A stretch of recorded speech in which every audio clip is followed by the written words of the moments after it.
नमस्कार दोस्तों दिल्ली से खबर निकलकर सामने आ रही है जहां पर अरविंद केजरीवाल ने एक नया और मास्टर स्ट्रोक चल दिया है और उसके बाद से आनन फानन में भाजपा में काफी हलचल मची हुई है। मीटिंग की बात की जा रही है।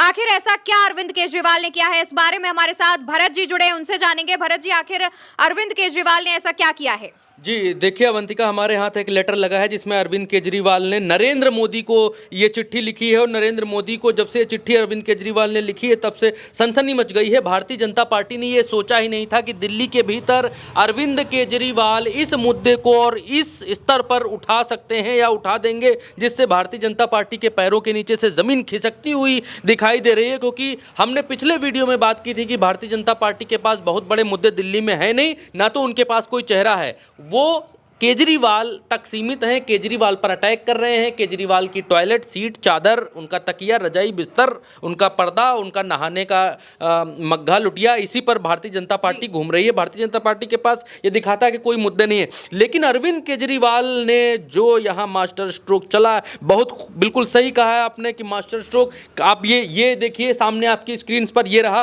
केजरीवाल ने चला जाट आरक्षण का दांव, एक ही सीट से चुनाव लड़ने का भी किया ऐलान। केजरीवाल ने आज ये ऐलान कर दिया। अब तक भारतीय जनता पार्टी कह रही थी कि केजरीवाल कई सीटों से चुनाव लड़ सकते हैं, 2 सीटों से चुनाव लड़ सकते हैं, लेकिन केजरीवाल ने आज ये साफ कर दिया कि केजरीवाल सिर्फ और सिर्फ एक ही सीट पर चुनाव लड़ेंगे। और दूसरा ये कि दिल्ली के भीतर जो आबादी है, कल मैंने एक वीडियो में आपको बताया था कि किस हिस्से की कितनी आबादी, अभी मैं आपको बताऊंगा। जो जाट कार्ड केजरीवाल ने चला है वो भारतीय जनता पार्टी के गले की फांस बन गया है। क्योंकि जाट समाज को उत्तर प्रदेश के नेताओं को बुलाकर शाह ने कई बार दिल्ली में मीटिंग की, उनको बताया, समझाया कि हम आपके लिए ये करेंगे, वो करेंगे। और दिल्ली के भीतर जो केजरीवाल ने जाट समाज के आरक्षण का मुद्दा उठाया है, और सिर्फ मुद्दा नहीं उठाया, लेटर लिखकर, प्रधानमंत्री को लेटर लिखकर उन्होंने, ये रहा आपकी स्क्रीन के ऊपर लेटर, इसमें अरविंद केजरीवाल की तरफ से लेटर लिखा गया। आदरणीय प्रधानमंत्री जी, एक महत्वपूर्ण विषय पर 10 साल पहले आपका किया गया वादा आपको याद दिलाने के लिए पत्र लिख रहा हूँ। मेरी दिल्ली के जाट समाज के कई प्रतिनिधियों के साथ पिछले कुछ दिनों में मुलाकात हुई। इन सभी ने केंद्र की ओबीसी लिस्ट में दिल्ली के जाट समाज की अनदेखी किए जाने पर चिंता जाहिर की है। जाट समाज के प्रतिनिधियों ने मुझे बताया कि आपने 26 मार्च 2015 को दिल्ली के जाट समाज के प्रतिनिधियों को अपने घर बुलाकर यह वादा किया था कि जाट समाज जो दिल्ली की ओबीसी लिस्ट में है उसे केंद्र की ओबीसी लिस्ट में जोड़ा जाएगा ताकि उन्हें दिल्ली में मौजूद केंद्र सरकार के कॉलेजों और नौकरियों में आरक्षण का लाभ मिले। भारतीय और भी आगे चिट्ठी है, आप स्क्रीनशॉट ले लीजिए, यहाँ से पढ़ सकते हैं या वीडियो रोक कर यहाँ से पढ़ सकते हैं। भारतीय जनता पार्टी ने पिछले 10 साल से बहुत बड़ा धोखा किया है। दिल्ली सरकार की एक ओबीसी लिस्ट है। इस ओबीसी लिस्ट में, दिल्ली सरकार की ओबीसी लिस्ट में जाट समाज का नाम आता है। केंद्र सरकार की एक ओबीसी लिस्ट है। केंद्र सरकार की ओबीसी लिस्ट में दिल्ली का जाट समाज नहीं आता। तो दिल्ली यूनिवर्सिटी में जब बच्चे एडमिशन लेने जाते हैं तो उसमें दिल्ली के जाट समाज को रिजर्वेशन नहीं मिलता। दिल्ली यूनिवर्सिटी के कॉलेज में जाते हैं तो दिल्ली के जाट समाज को रिजर्वेशन मिलता है। केंद्र सरकार के किसी भी कॉलेज में या यूनिवर्सिटी में जाते हैं या केंद्र सरकार की किसी भी संस्था जैसे दिल्ली पुलिस हो गई, डीडी हो गई, उसमें नौकरी लेने जाते हैं तो दिल्ली के जाट समाज को उसमें रिजर्वेशन नहीं मिलता।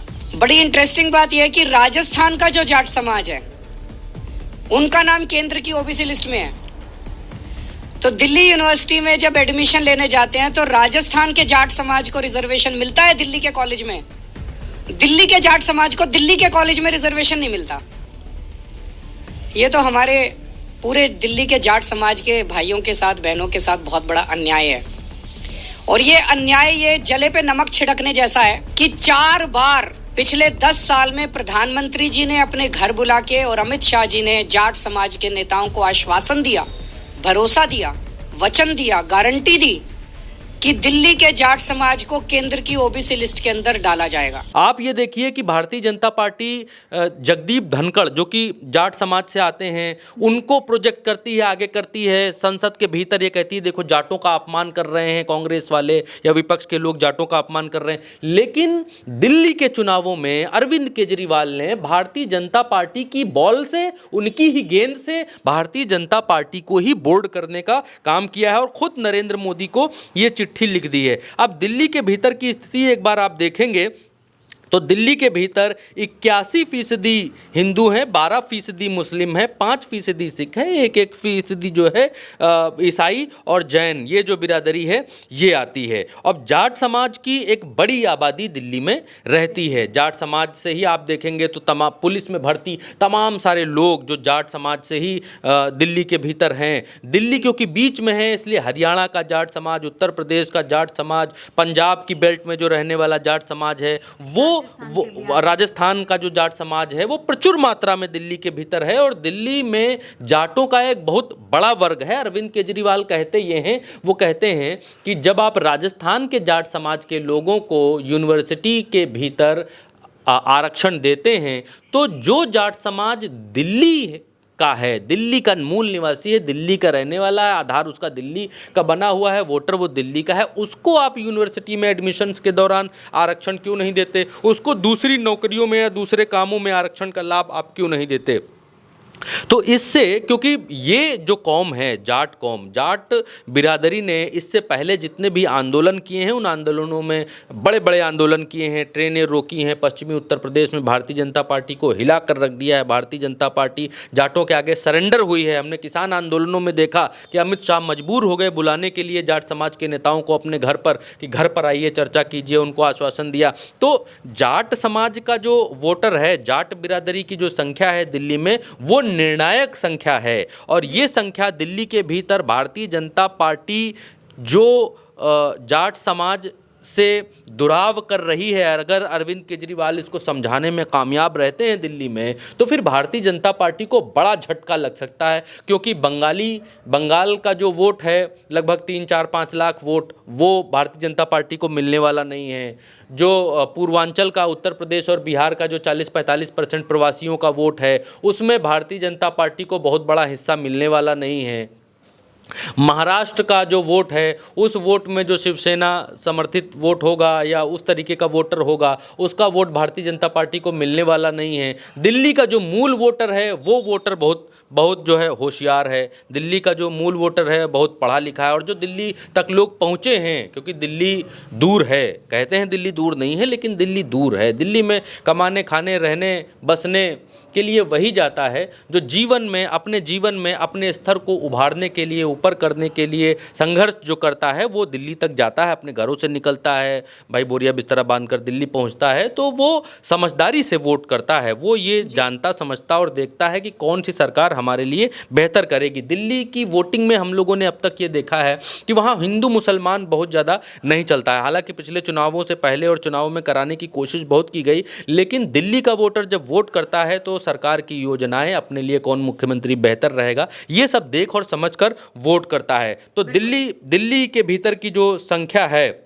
जी, अकेले 28,54,000 जो है अकेले दिल्ली में जो प्रवासी हैं, यूपी और पूर्वांचल के और पूर्वी उत्तर प्रदेश और बिहार के आसपास के लोग हैं, वो 28 लाख लोग रह रहे हैं। और 5 लाख लोग बंगाली समाज से रह रहे हैं। और जो मतदाता हैं उनमें करीब 50% बंगाली समाज के लोग CR पार्क वगैरह में रह रहे हैं, जो हमने कल आपको बताया था।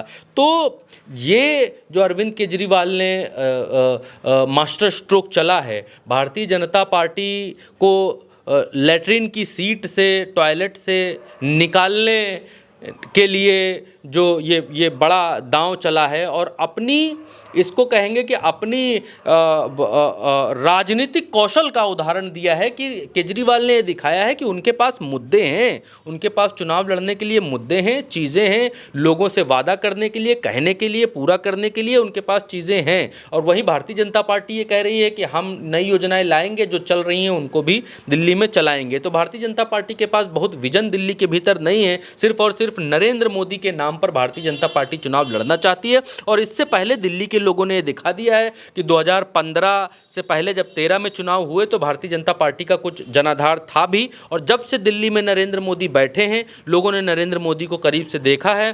तो उसके बाद जब 15 में चुनाव हुए दिल्ली के भीतर, भारतीय जनता पार्टी का सुपड़ा लोगों ने साफ कर दिया। दिल्ली में सिर्फ 3 सीटें दी, उसके बाद अब 8 सीटें भारतीय जनता पार्टी की हैं। 2020 में भी, 2014 से लेकर 2019 तक लगभग 6 साल भारतीय जनता पार्टी को हो गए, नरेंद्र मोदी को प्रधानमंत्री हो गए। तो प्रधानमंत्री का कोई चमत्कार, प्रधानमंत्री का कोई चेहरा, प्रधानमंत्री का कोई ऑरा, नरेंद्र मोदी का कोई करिश्मा दिल्ली के भीतर कभी भी किसी भी चुनाव में, विधानसभा की बात कर रहा हूं, चलता हुआ कभी हमें दिखाई नहीं दिया है। तो इस बार भी प्रधानमंत्री के औरे के नाम पर भारतीय जनता पार्टी जो चुनाव लड़ना चाहती है वो दिल्ली में फेल होता हुआ ही दिखाई दे सकता है। और ऊपर से केजरीवाल अब एक के बाद एक भारतीय जनता पार्टी पर नए नए प्रहार और नए नए अटैक कर रहे हैं। कोई और पार्टी होती तो भारतीय जनता पार्टी टॉयलेट की बात कर रही थी तो डिफेंड करती, लेकिन ये केजरीवाल हैं।